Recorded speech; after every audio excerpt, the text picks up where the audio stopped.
Have you ever walked into a moment so perfect, it feels like a lie?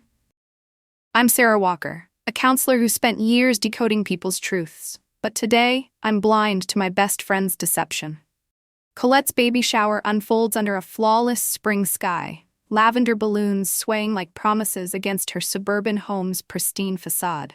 20 years of friendship, sleepovers, heartbreaks, wedding vows bind us. Yet as I step onto the gravel driveway with my husband Bennett, a doctor with eyes that miss nothing, a quiet unease coils in my gut.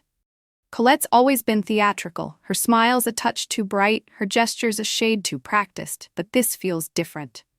Bennett's hand tightens on mine, his silence louder than the chatter spilling from the house. Something's wrong, and I'm about to learn how deeply betrayal can cut when you love someone like a sister. The air smells of lilacs and fresh-cut grass as we approach Colette's Victorian, its wraparound porch draped in cream and lavender streamers. Cars line the street, far more than the intimate gathering she'd promised. Looks like half the town's here, Bennett mutters, tugging at his collar. His dark eyes scan the scene, catching details I overlook. A guest's sidelong glance, the too-perfect arrangement of flowers. You know Colette, I say, forcing a laugh. Nothing's ever small with her. But his nod is curt, his usual charm absent. Bennett's the one who makes friends in grocery lines, who knows our neighbors' dogs by name, yet today he's a shadow, watchful and withdrawn. You okay? I ask, touching his arm. Just tired, he says, his smile thin, not reaching his eyes. I let it go. His hospital shifts often leave him drained, but the knot in my stomach tightens. I clutch a gift basket brimming with organic onesies, a handmade blanket I knitted over months, and children's books I picked for their pastel covers. The door swings open before we knock, and Colette squeals, "Sarah?" Her floor-length pink dress flows over her rounded belly, a flower crown perched on her blonde waves. She's radiant, like a pregnancy magazine cover, her blue eyes sparkling under impeccable makeup. "You look incredible," I say, passing the basket to Bennett for a hug. She holds me at arm's length, laughing. "Don't squish the little one." Her hand pats her bump with a flourish, but the gesture feels staged, like she's posing for an invisible camera. I smile, searching for Bennett's gaze, but he's scanning the room, his jaw tight. Inside, the house is a vision of lavender and cream, floral arrangements on every surface, a photographer snapping candids, a bartender mixing mocktails at a marble bar. A neon sign glows. It's a girl. This is, wow, I breathe. "Colette, this must have cost." She cuts me off, waving a hand. "Don't worry, most of it was donated. People are so generous." Bennett's eyebrows lift, but he stays silent. Her husband Alaric approaches with champagne, his British accent crisp. "For the non-pregnant," he jokes, handing Bennett a glass. "First-time fatherhood, big change," Bennett says, clinking glasses, but his tone is flat, his eyes darting to Colette. Something passes between them, a flicker I can't read. Friends from high school.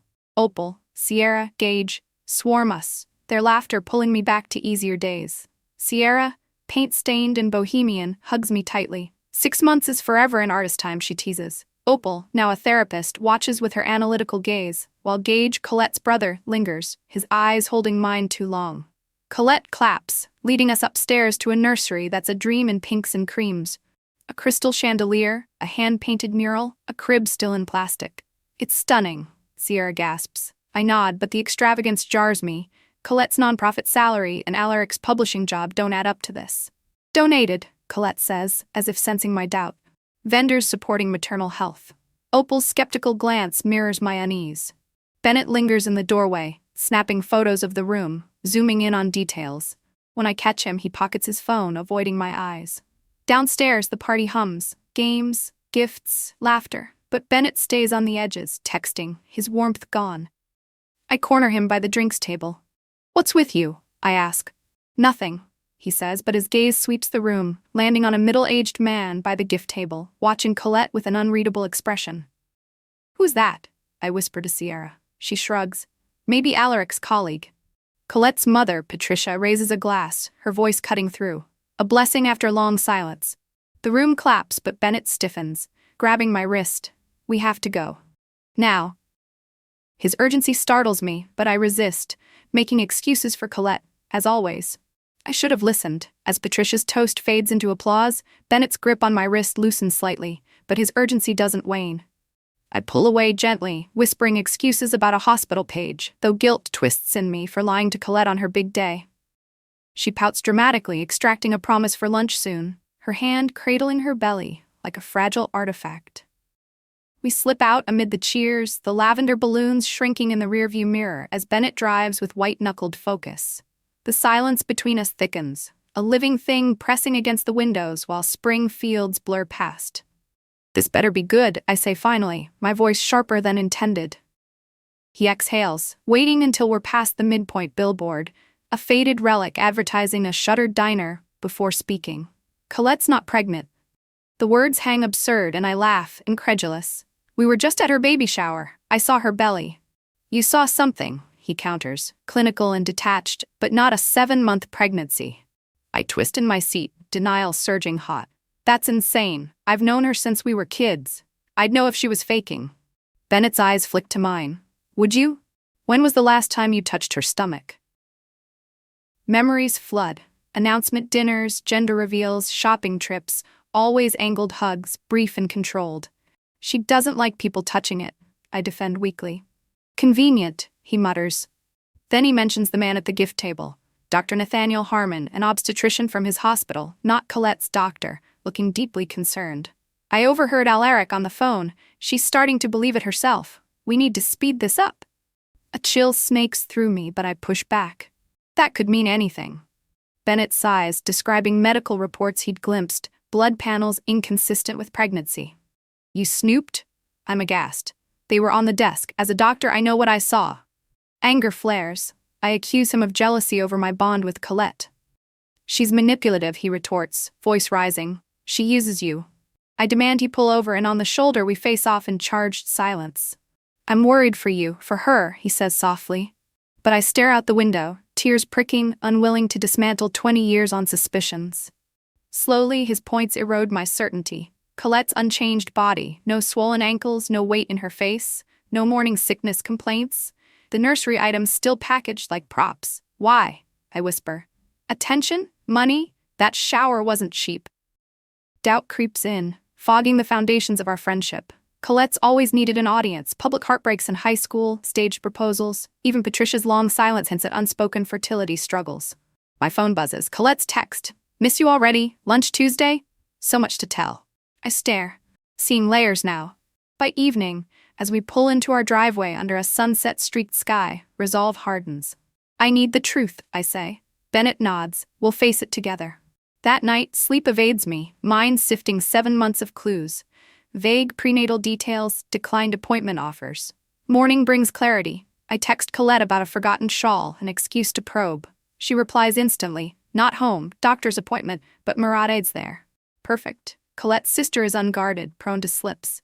The drive feels eternal, each mile amplifying my turmoil. Could my best friend orchestrate such a lie? I scroll photos. Colette radiant, always angled, distant. Her house appears unchanged, but without the party buzz, it's eerily still. Murad answers in sweats, surprise flickering. "Left my shawl," I say, stepping in. The living room holds shower remnants, half-eaten breakfast, and open red wine bottle beside steak remnants. "Heavy for Colette," I note. Murad flushes. "Alaric's. She had something else, pregnancy-friendly." We chat awkwardly. She mentions Colette's out-of-town clinic for special monitoring. "Everything okay with the baby?" I press. "Fine, routine," she says too quickly. Upstairs, the nursery gleams untouched. Boxes sealed, clothes tagged. "Showroom perfect," I murmur. Murad shrugs. "Colette wants it pristine." As she checks the closet, I spot a journal behind the changing table, slipping it into my purse. Downstairs, no shawl, but I linger. "Is Colette okay? She seems different." Murad hesitates, fear flashing. "She's going through a lot, but she'll be fine." Voices from the kitchen send me ducking behind a bush. Colette's sharp tone. "I don't care what he thinks. This will be over after the donation clears." Fragments. Not backing out.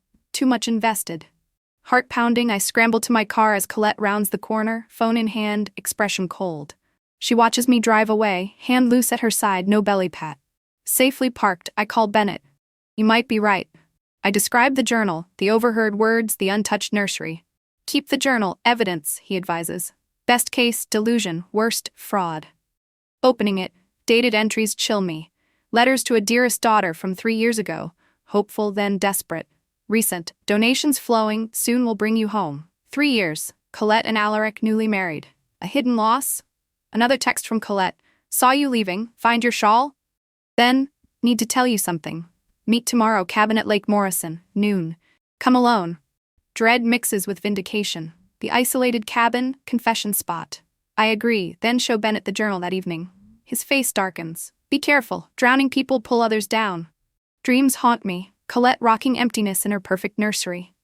The drive to the lake heightens anxiety, pines blurring past. The cabin, childhood haven of gossips and dreams, now looms shadowed. Colette's SUV waits, she opens the door, no bump, face raw. You knew, she states. I nod. Inside, dim and musty, she curls on the couch. Do you hate me? I don't understand. She pours water steady. I wasn't always lying. A year ago I was pregnant, 8 weeks. Miscarried alone while Alaric was away. Shock hits. Why not, Cole? Didn't want to steal your promotion spotlight. Guilt twists. Their competing needs. Grief spiraled. Talking to the lost baby, buying items. Then a fundraiser panic attack led Alaric to suggest faking for one event. It snowballed. The attention felt good. Donations poured in for her nonprofit, from loss-stricken donors connecting to her fear. She shows papers, checks from Graves, Williams, grieving families. The work's real, prenatal care for underserved. But manipulation stuns. My phone buzzes, Bennett's text about Dr. Harmon filing fraud. Colette pales. Just Alaric and Murad know. Tears fall. I'll announce a loss after the final donation. Cold planning chills me. What about us, your friends? They'll recover. I stand hollow. This isn't grief, it's scheme. Driving home, a nagging name, Penelope Graves. I call her. She reveals Colette promised naming the baby after her late husband for the donation. Strategic exploitation. I can't shield her anymore. The post appeared on a local community forum 3 days after my meeting with Colette at the cabin. Its anonymous words igniting like dry tinder in our small town. Fraud alert. Local nonprofit director faking pregnancy to secure donations. I stared at my screen, the accusations stark against the mundane backdrop of neighborhood complaints and lost pet notices. Neither Bennett nor I had written it. Perhaps Dr. Harmon, or a suspicious guest from the shower, or even Murad cracking under the weight of secrets. But the damage spread swiftly, screenshots ricocheting through social media, local news outlets picking up the scent like hounds on a trail. Comments poured in, shock from acquaintances, disgust from donors, calls for investigations. Colette's phone rang straight to voicemail when I tried, her social accounts vanishing like smoke. Alaric's profiles went dark too, though rumors whispered he'd been complicit all along. I paced our living room that evening, the weight of it all pressing down as Bennett loosened his tie after a long shift. This is a nightmare, I murmured, scrolling through the vitriol. People we'd shared barbecues with now dissected Colette's every post, piecing together the timeline of her pregnancy with forensic glee. How did this get out? Bennett asked, his voice steady but eyes weary. You didn't tell anyone but me and Mrs. Graves, right? I nodded. Penelope had been horrified, vowing discretion, but the Graves Foundation was already murmuring about audits. Someone else must have suspected, I said. Or Murad. She looked terrified when I visited. The forum thread grew by the minute, anonymous users sharing photos from the shower, questioning the untouched nursery, the donated extravagance. One commenter claimed to have seen Colette sipping wine at a fundraiser months back, another linked to her nonprofit's financials, noting spikes in contributions post-announcement. The letter arrived the next day, slipped into our mailbox like a venomous note, Colette's elegant script unmistakable on the envelope. Inside, her words lashed out. Sarah, I know what you did. I trusted you with my truth, and you betrayed me, just like everyone else eventually does. Don't bother denying it. You were always jealous of my life, my marriage, my success. You pretend to be supportive, but deep down, you've been waiting for me to fail. Well, congratulations. You've destroyed everything I built. I hope you're satisfied. No remorse, no admission, just deflection, twisting our history into a narrative where I was the villain. I crumpled it. A flood of memories surfacing. Junior year, Colette's dramatic faint in the cafeteria after a breakup, the ambulance drama, her later confession to me alone. I needed them to see how much it hurt. I'd excused it then, as I'd excused borrowed items never returned, flirted with boyfriends, canceled plans for shinier options, all smoothed over by her charm. The doorbell rang, pulling me from the haze. Sierra stood there, her bohemian flair dulled to jeans and a plain tee, exhaustion etching her features. I led her to the kitchen, pouring coffee as she sank into a chair. "I feel like such an idiot," she said after a silence, her voice cracking. "I lent her $3,000 for the nursery. She said it was temporary, a commission coming through, but she needed to secure the contractor." My stomach dropped. This was deeper than donations. "Oh, Sierra," she nodded, tears welling. She's always paid back before, and she was so excited about the baby. But there was no baby, only a year ago miscarriage twisted into this web. "Was there ever?" Sierra asked softly. I confirmed the loss, watching her absorb it. "That explains some, but not this." She mentioned Opal's recent lunch with Colette, how focused she'd been afterward. I made a note to call, fearing systematic targeting. Opal answered promptly, her therapist calm in place. "I've been expecting your call. You want to know if she asked for money?" Not directly, she explained, but Colette had pitched, expanding the foundation with a mental health arm, how Opal would be perfect to consult, for a fee implied. I offered volunteer time. She seemed disappointed. Opal paused, her voice professional.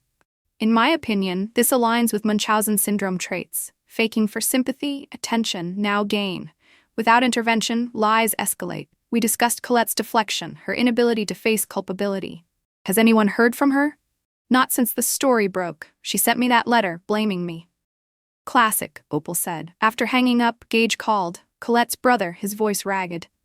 "Have you heard from her?" "No, but he'd gotten a hysterical call yesterday, incoherent sobs. I knew something was off for months, but Mom and Dad wouldn't listen. Now police were involved. Fraud charges from multiple donors. She's gone, Sarah. Cleaned out accounts this morning and disappeared." Alaric claimed abandonment, but his anger suggested relief. My heart raced. I phoned Bennett at work. "Colette's missing, accounts emptied." His paws stretched. "She might come to you. You're her safety net." The idea haunted me as rain began that night, pattering then pounding. Bennett's emergency surgery left me alone, jumping at shadows. Around midnight, a soft knock echoed. Through the peephole, Colette stood drenched, hair plastered, eyes hollow. I opened the door. She collapsed into my arms, frail as a bird, ribs sharp through her soaked shirt. No pregnant swell, just emptiness. I wrapped her in a blanket on the couch, made tea she ignored, asked questions she didn't answer. Hours passed in silence, rain streaking windows. Finally a whisper, "Tell me what to do, I'll do it." Bennett returned at dawn, finding us frozen. "They've issued a warrant, fraud, multiple counts. Graves is pressing charges." I glanced at Colette's curled form. "She has nothing left." "Not our problem," he said firmly. "She manipulated grieving families, exploited pain." I knew. The calculation horrified me. "She can't stay. Out by noon." I nodded, brewing more coffee as she stirred. "Bennett wants you gone," I said bluntly. She picked at toast. "Where?" "Turn yourself in. Take responsibility." She laughed bitterly. "Jail? Running worsens it." Then she mentioned a documentary producer's call. Interview on deception and mental illness. Good money. Control the narrative. Even now, performance beckoned. "This isn't spinnable. You lied, exploited." "For the foundation," she corrected. "But it enhanced her. Reputation, access. Stop lying to yourself." Her facade cracked. "What do you want? Tears? Confession?" Her voice rose. "Perfect Sarah, never a mistake." I leaned in. "I've made plenty, like letting you manipulate me. Crises timed to my big moments, constant validation." She flinched. "That's friendship." "No, emotional drain." Silence stretched. "Something's wrong with me," she admitted. "Can't tell real from performance." "You need help." A sharp knock. Police cruiser outside. Colette panicked, bolting. I caught her. "Don't run." "Please, Sarah." In that plea, our history clashed with truth. "I'll speak for you. Say you're cooperative." She sagged, defeated. "You think I'm a monster?" "No, lost." Hours blurred. Statements, charges. Colette led away, hollow-eyed. I promised partial testimony, omitting damning details. A last mercy. Weeks turned to months in a haze of whispered conversations and lingering stares from neighbors who now saw me as the whistleblower in their midst. Colette's arrest made the local headlines, a scandal that rippled through our tight-knit community like a stone skipped across the lake. Reporters camped outside the courthouse, flashing cameras at anyone connected. And I found myself dodging calls from curious acquaintances eager for insider details. The foundation, New Beginnings Maternal Care was dissolved almost overnight, its assets audited and transferred to legitimate organizations that could continue the work without the taint of deception. Donors like the Graves Foundation filed civil suits on top of the criminal charges, demanding restitution for the emotional and financial manipulation they'd endured. I watched it all unfold from a distance, my role as the key witness hanging over me like a storm cloud, forcing me to relive every moment in statements to prosecutors. Bennett was my anchor through it all, his steady presence a reminder that we'd chosen truth over complicity. One evening, as rain pattered against our windows, an echo of the night Colette appeared, he found me in the kitchen, staring at a cold cup of tea. "You're second-guessing again," he said gently, wrapping his arms around me from behind. I leaned into him, the familiar scent of his hospital scrubs grounding me. "What if I pushed too hard?" She was grieving, Bennett. That miscarriage. It broke something in her. He turned me to face him, his doctor's eyes searching mine. "Grief doesn't excuse exploiting others. You gave her a chance to come clean at the cabin. She chose to keep the performance going." We talked late into the night, dissecting the journal entries I'd turned over as evidence, the calculated donor lists. To add depth to my understanding, I spent hours researching similar cases, poring over articles about Munchausen syndrome and its variants, people fabricating illnesses or pregnancies for sympathy, attention, even financial gain. It wasn't just delusion, it was a pattern, one that Opal had hinted at, and learning about it made Colette's actions feel less personal, more like a diagnosable spiral. The next day, I met Opal for coffee at a quiet cafe downtown, away from prying eyes. Her therapist's poise was intact, but concern softened her features as she stirred her latte. "How are you holding up, Sarah? This can't be easy, testifying against a friend." I confessed my turmoil, the guilt over omitting details in my initial statements to the police, like the full extent of the journal's premeditation or Colette's cold planning at the cabin. "It's not perjury if it's not under oath yet," Opal reassured, "but you need to decide where mercy ends and justice begins." We delved deeper than before, her sharing anonymized stories from her practice about clients trapped in performative identities, seeking validation through lies until reality crumbled. Colette's case sounds like a mix, Munchausen by proxy on herself, almost. The baby was her proxy for unresolved loss. It helped, framing it clinically, but it also unearthed new layers of sadness. I'd enabled her for years, ignoring the imbalances in our friendship. Opal suggested I journal my own thoughts, a therapeutic exercise to process the betrayal, and I left feeling lighter, armed with questions to ask myself before the trial. Gage called that afternoon, his voice steadier now but laced with fatigue. "The family's in pieces," he admitted. "Mom's denying it all, saying it's a misunderstanding, but Dad's furious about the money. Turns out Colette dipped into their savings for some of the donated shower items." He revealed more. Murad had been the one to tip off the forum poster anonymously, overwhelmed by keeping the secret. She feels guilty, but relieved. Colette's always been the golden child. This forces everyone to see the cracks. We reminisced about high school, Gage's lingering crush on me, a harmless footnote now, and he thanked me for convincing Colette to surrender peacefully. "You saved her from worse. Running would have added charges." It was a small comfort, but it reinforced my resolve. Protecting her completely would have made me complicit in the harm to others, like Sierra, who was still reeling from the unpaid loan. As the plea negotiations dragged on, I prepared my testimony, practicing in front of Bennett, who played devil's advocate. "They'll ask about the journal, the overheard call, the cabin confession," he warned. "Stick to facts, but remember why you're there, to show the human side." Colette's lawyers painted her as a victim of untreated grief, pushing for probation and therapy over jail time. Prosecutors countered with the fraud's scope, over $50,000 in manipulated donations, not counting emotional tolls. I visited the courthouse once before the hearing, sitting in the empty gallery, imagining the weight of eyes on me. The wood-paneled room smelled of polish and old paper, echoing with phantom gavels. Doubt crept in. Had I betrayed our 20 years for moral high ground? But then I thought of Mrs. Graves, her voice trembling on the phone about the promised baby name, a cruel twist on her loss. No, this was accountability, not vengeance. Finally, the plea deal materialized. Probation, full restitution through asset sales, community service at a real maternal health clinic, and mandatory inpatient psychiatric treatment. Colette accepted, avoiding a full trial, but I was still called to testify at the sentencing hearing. The day arrived crisp and autumnal, leaves crunching underfoot as Bennett and I entered the building. Colette sat at the defense table, diminished in a simple blouse, her eyes avoiding mine. The judge, a stern woman with wire-rimmed glasses, called me to the stand. I swore in, my voice steady despite the pounding heart. "Miss Walker, describe your relationship with the defendant." I recounted our history, the sleepovers, the support through life's milestones, then the unraveling, the shower suspicions, the investigation, the confession. I omitted the harshest calculations, focusing on grief's role, the spiral from loss to lie.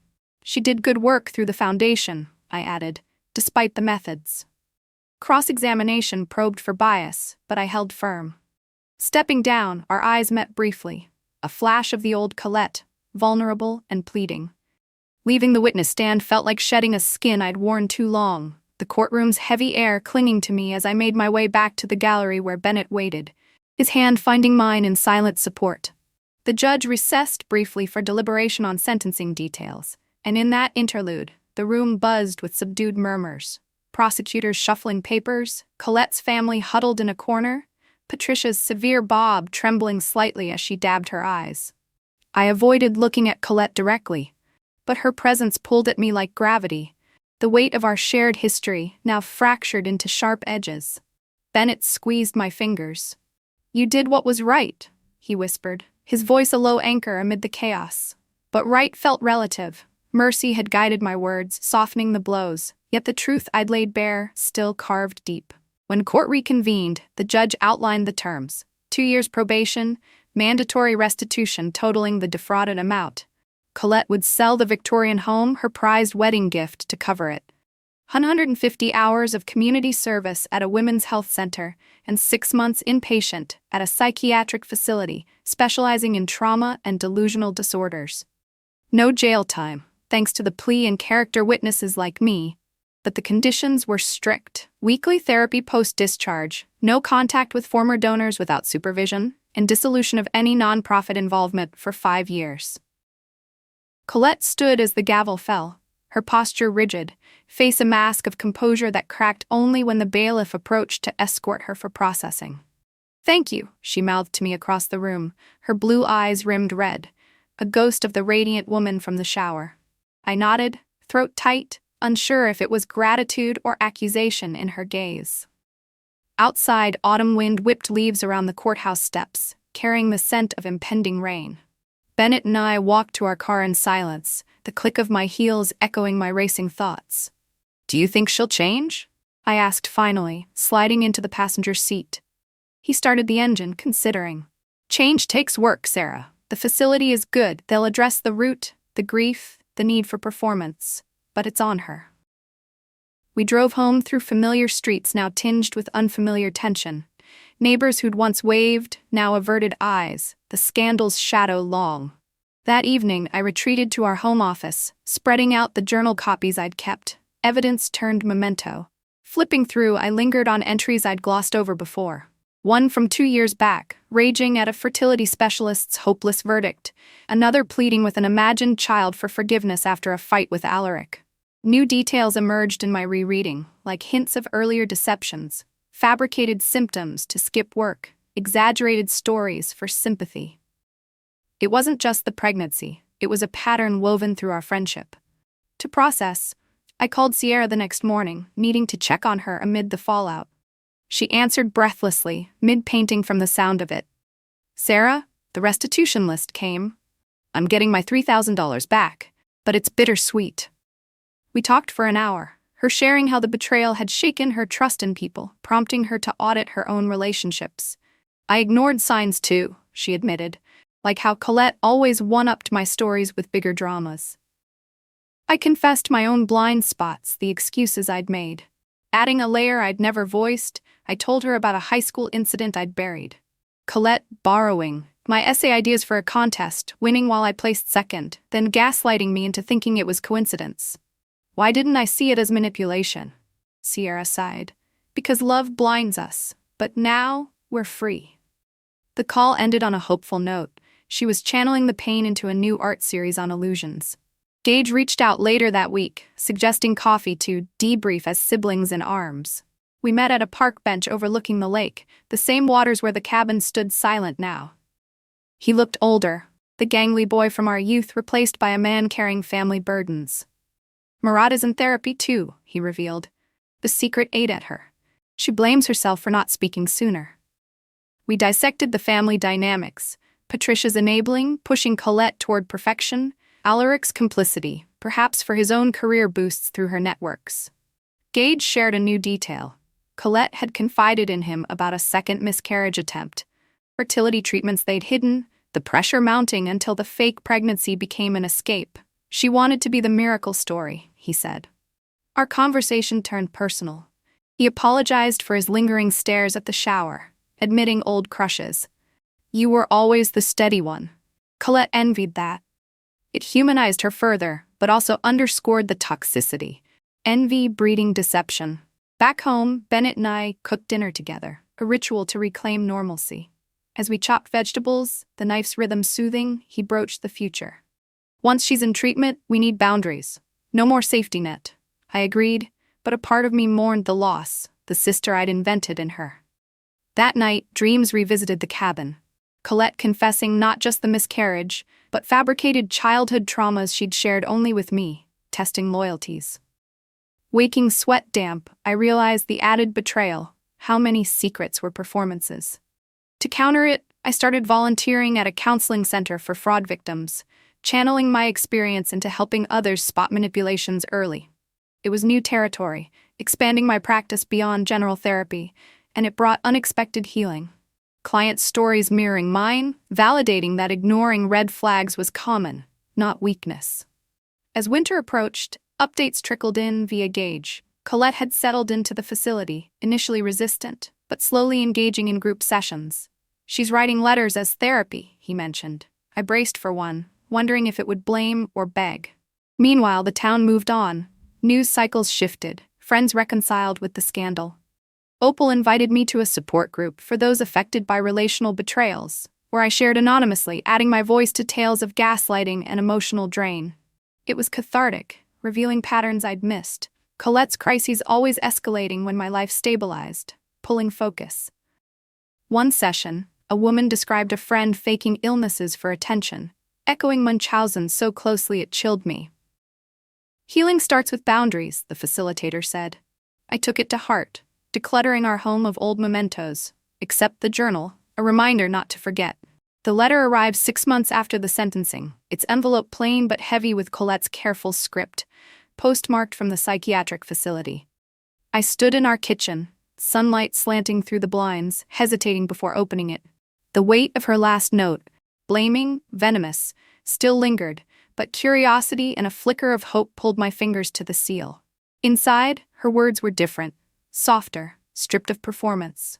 Sarah, they say writing this is recovery, acknowledging harm, taking responsibility, not just performing remorse. I'm not sure I know the difference yet, or who I am without an audience.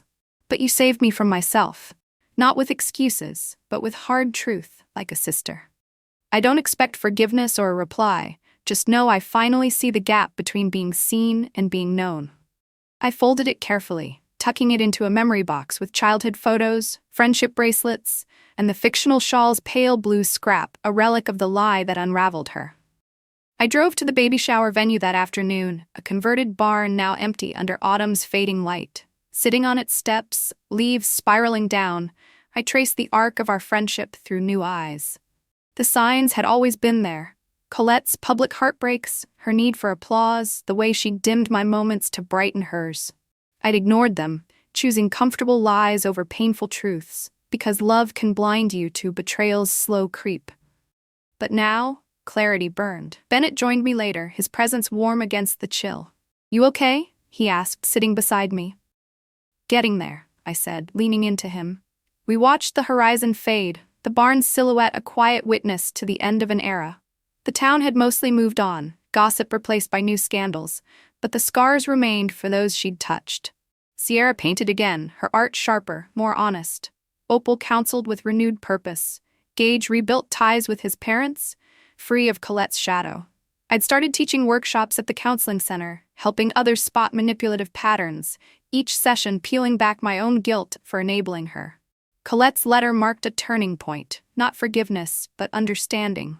She was lost, not a monster, and I'd been complicit in her performance, too ready to play the supporting role. Now, I chose boundaries over loyalty, truth over nostalgia. Weeks later, I walked the lake's edge near the cabin, its pines whispering memories of our youth. The water rippled gently, reflecting a sky bruised with dusk. I thought of Colette in treatment, grappling with her fractured self, and of Mrs. Graves, who'd thanked me for exposing the truth, her voice thick with relief. The world felt quieter now, the chaos of her deception settling into lessons learned. I tossed a pebble into the lake, watching ripples spread, then fade. Some lies are told for love, but others for the love of attention, and I'd spent too long blurring the two.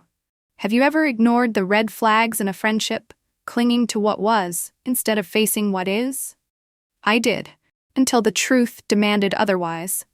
Rain pounded the roof, a relentless drumbeat that mirrored the storm in my chest as I paced our living room, alone with the shadows of a friendship unraveling. Bennett's emergency surgery had pulled him back to the hospital, leaving me to wrestle with the news of Colette's disappearance, accounts emptied, no trace since her tearful call to Gage. His words echoed, "You're her safety net." I checked the windows obsessively, half expecting her silhouette against the downpour. Around midnight, a knock came, so soft I thought it was the wind. Through the peephole, Colette stood on our porch, drenched, her hair plastered to a face stripped of its usual glow. No makeup, no baby bump, just a frail figure shivering in the dark. I opened the door, and she collapsed into my arms, her body light as a child's, ribs sharp beneath her sodden shirt. For someone who'd played a 7-month pregnancy, she felt hollow, like the lie had eaten her from within. I guided her to the couch, wrapping her in a throw blanket, its wool scratching my fingers as I tucked it around her. The air smelled of wet cotton and despair. I made tea, the kettle's whistle shrill in the silence, but she didn't touch the mug, staring instead at the rain streaking our windows. "Tell me what to do," she whispered finally, voice barely audible. "I'll do it." Her eyes, red-rimmed and empty, met mine. And I saw not the radiant Colette of the baby shower, but the girl I'd known at 16, crying over a failed audition, needing me to fix it. I sat across from her, the coffee table a chasm between us. "You need to turn yourself in," I said, voice steady despite the ache. "Running only makes it worse." She flinched, curling tighter into the blanket. "They'll lock me up." Bennett's warning about drowning people pulling others down rang in my ears, but I pushed it aside, leaning forward. "I'll speak for you, say you came voluntarily, that you're cooperating. It might help." She laughed, a brittle sound. "You think I'm a monster, don't you?" The question cut deep, stirring memories of sleepovers where we'd braided each other's hair, whispering dreams under glow-in-the-dark stars. "No," I said softly, "I think you're lost." To add a layer I hadn't shared with Bennett, I thought of a moment years ago when Colette confessed to exaggerating a college illness to skip exams, basking in the sympathy it brought. I'd laughed it off then, but now it felt like a seed of this larger deception. "You've been lost for a while," I added, and I didn't see it. Her gaze dropped to her hands, twisting the blanket's edge. "I didn't mean for it to go this far. After the miscarriage, it was like I could still feel her. My daughter. The donations, the attention, it kept her alive."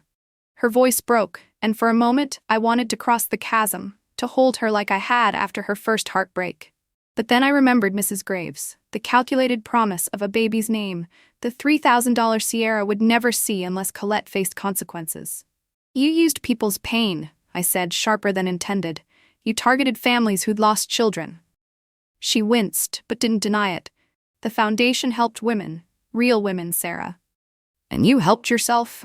I countered, thinking of the lavish nursery, the catered shower, all props in her performance. A new detail surfaced, one I hadn't heard at the cabin. She'd planned to lose the baby publicly after the final donation, a staged tragedy to garner sympathy and close the chapter. "I thought I could control it," she admitted, tears spilling. "But it controlled me." I stood, pacing to the window, rain blurring the world outside. You need help, Colette? Professional help, not my excuses. She nodded, defeated, but then mentioned the documentary producer again, a flicker of her old scheming self. They offered $10,000 for our story.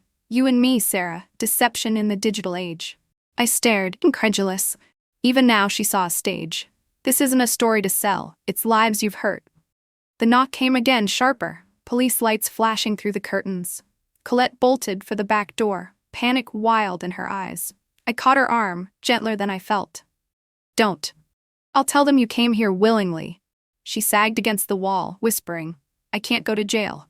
But the officers were already inside, reading charges, fraud, theft by deception. I gave my statement, emphasizing her surrender, her remorse, though it felt half true. As they led her away, rain-soaked and handcuffed, her eyes locked on mine, not angry, but pleading, a silent ask for the sisterhood I could no longer give. I turned away. The doors click final. Bennett returned at dawn, finding me still in the armchair, staring at the empty couch. You did enough, he said, his hand warm on my shoulder. But enough felt like too little and too much, a friendship's end sealed in the rain. The courtroom's fluorescent hum followed me home, a persistent echo as I sat at our kitchen table. The memory box opened before me. Colette's plea hearing had ended weeks ago, but its aftershocks lingered. Her diminished figure at the defense table, the judge's measured voice outlining probation, restitution, and treatment. I'd testified with careful precision, balancing truth with mercy, admitting her confession at the cabin, the journal's desperate entries, but softening the edges of her calculated donor targeting. It wasn't perjury, not quite, but a deliberate omission to give her a chance at redemption rather than ruin. Now, a letter from the psychiatric facility sat unopened in my hands, Colette's script as familiar as my own heartbeat. I slit the envelope, bracing for blame, but found something else. Sarah, they tell me writing this is recovery. Acknowledging harm, accepting responsibility, not just performing remorse. I don't know the difference yet, or who I am without eyes on me, but you saved me from myself, with hard truth like a sister. I don't expect forgiveness, just know I see now. Being seen isn't being known. The words trembled on the page, raw and unpolished, a crack in her facade I'd rarely glimpsed. I tucked the letter into the box alongside faded photos. Us at 16, gap-toothed and giggling, Colette's arms slung around me, and the pale blue shawl I'd invented as a ruse. Closing the lid felt like sealing a chapter, not with anger but with a quiet ache. Bennett found me there, his scrubs rumpled from a late shift, and sat across from me. You read it? He asked, nodding at the box. I nodded, throat tight. She's trying, maybe, but it's not my job to fix her anymore. He reached for my hand, his warmth steadying. You set boundaries, that's enough. We talked softly, dissecting the months since the arrest, how the town had moved on to fresher gossip, leaving us to navigate the wreckage. I'd added new layers to my healing, attending a support group Opal recommended for those burned by relational betrayal. Sharing my story anonymously, Colette's crises timed to eclipse my joys, her need for validation draining mine, freed something in me, like exhaling after holding my breath too long. Sierra called the next day, her voice brighter than it had been in months. The restitution check came, $3,000, right on time. She'd channeled her hurt into a gallery show, paintings of fractured mirrors and false faces, and invited me to the opening. It's not about her, Sarah. It's about seeing clearly. I promised to go, inspired by her resilience. Gage, too, was rebuilding, helping his parents sort through their denial about Colette's flaws. He shared over text, Mom's finally talking to a counselor, Dad's selling the cabin to cover debts. The Whitman family was unraveling their own lies, and I added a new realization. Colette's manipulation hadn't just targeted donors, but her own kin, casting herself as the perfect daughter to mask her fractures. I'd missed that too, blinded by loyalty. To deepen my understanding, I researched further, diving into psychology journals on Munchausen syndrome and its variants, learning how grief could twist into a need for external validation. One article described cases like Colette's, people crafting elaborate personas to fill emotional voids, only to lose themselves in the act. It wasn't absolution, but it contextualized her spiral, making it less about me. At the counseling center, I expanded my workshops, teaching clients to spot red flags, love bombing, guilt tripping, crises that demanded attention.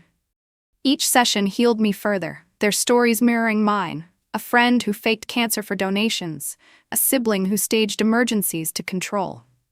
"You're not alone," I told them, meaning it for myself too. One evening, I drove to the baby shower venue, a barn now shuttered for winter, its rafters bare of lavender streamers. I sat on the steps, the air crisp with pine and frost, leaves crunching underfoot.